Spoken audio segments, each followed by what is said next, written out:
All right. Welcome back to MMA Al Dente. I'm here to talk to you guys about Andrei Arlovski versus Marcos Rogerio de Lima, heavyweight bout. Arlovski's 43 years old, got a record of 34 and 20, been knocked out a plenty, and he's fighting Marcos Rogerio de Lima, who is 37 years old, and he's got a record of 19 and 8.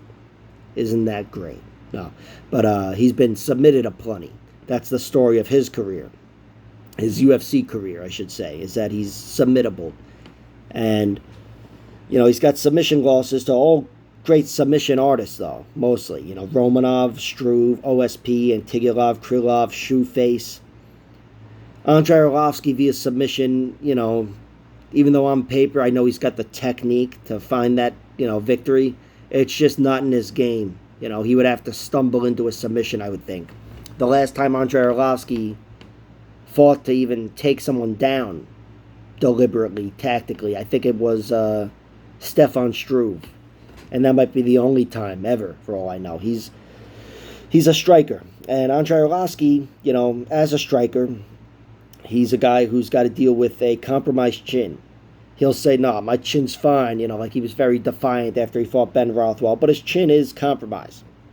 And it's been compromised for quite some time now. The thing is, Andrei Arlovski has really protected himself, just fighting different tactically. He's reduced his wars.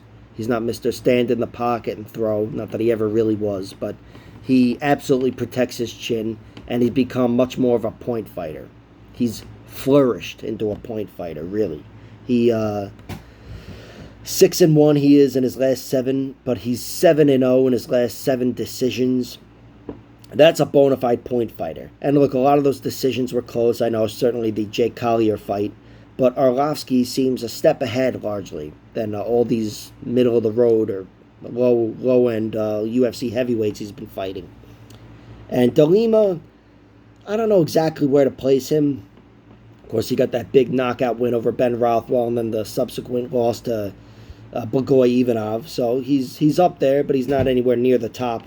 But for a guy that's been hot and cold throughout his career, he's got momentum here. I feel like he's got momentum. Even with the Blagoy Ivanov loss, that wasn't the best fight ever, but it was a good loss for him. It was just impressive to see De Lima lose without being finished, and to go with a very good heavyweight like Blagoy Ivanov and have a tooth and nail battle, which it was. I thought it was a razor thin fight. I bet on Blagoy. I'm happy it went his way. But I remember before they read the decisions going, fuck. And De Lima, his cardio held up in that fight.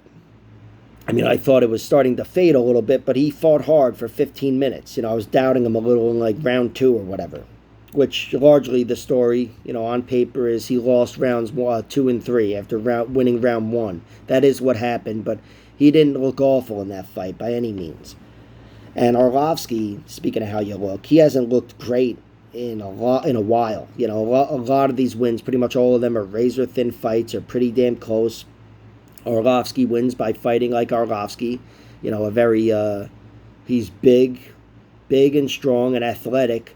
But he uses his athleticism as a jouster. He's good with the 1-2. He mainly throws boxing. He mainly throws his hands and circles on the outside and really just protects himself overall and tries to keep it to more of a jousting battle, like I said, because that's where he's safest and where he's best. And I do think he's got that advantage over De Lima here.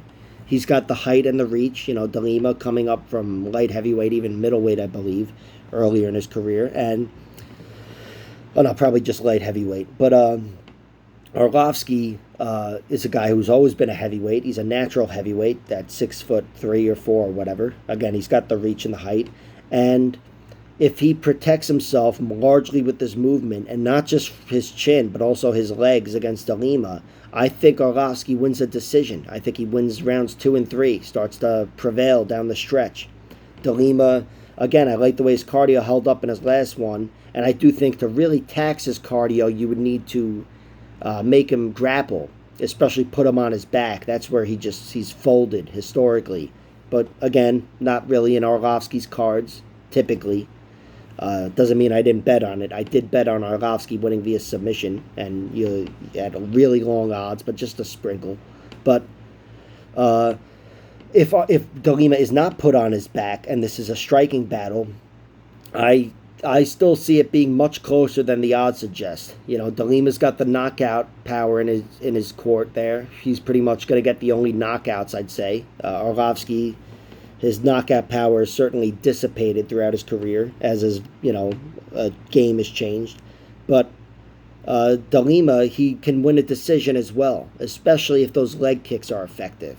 If the fight goes to a decision, I think De Lima's going to have to be effective with leg kicks and slow Arlovski down to win the fight. And Arlovski's going to, in particular, have to avoid those leg kicks and fight his fight, on the outside, jousting with 1-2s and great movement. He's much more athletic than De Lima. I do think athletically they'll be close in round 1, but in rounds 2 and 3, Arlovski starts to take over as the bigger natural heavyweight. And overall, I see this fight being pretty close. I am inclined to say Arlovski wins the decision, but that's because he's at plus 200. Arlovski, the money line is really what you'd want to play at this point, because Arlovski via decision, even though it's the most likely outcome, it's plus 275. For him to win the money line, it's plus 200. May as well bet that. I did bet on plus 275 for decision when Arlovski's money line was at plus 165. But regardless, that line might change. But anyway, my heart's not totally into Arlovski winning a decision. Like I said, I expect this fight to be close, and Arlovski not to make De Lima pay in the ways he needs to pay, not only to get finished, but to be taxed on his cardio. But overall, I still think Arlovski, stylistically, on that alone, he can beat De Lima, and the odds are too enticing for me to avoid it. So I'm going with Arlovski. I'm picking him via decision, and I'm betting on him plus 200. I also sprinkled money on his submissions for round 2 and 3 at 1,000,000 to 1 odds or whatever. But just to say I did it. All right. Thank you for tuning in. Like, share, subscribe, all that horse shit, and check out my other videos.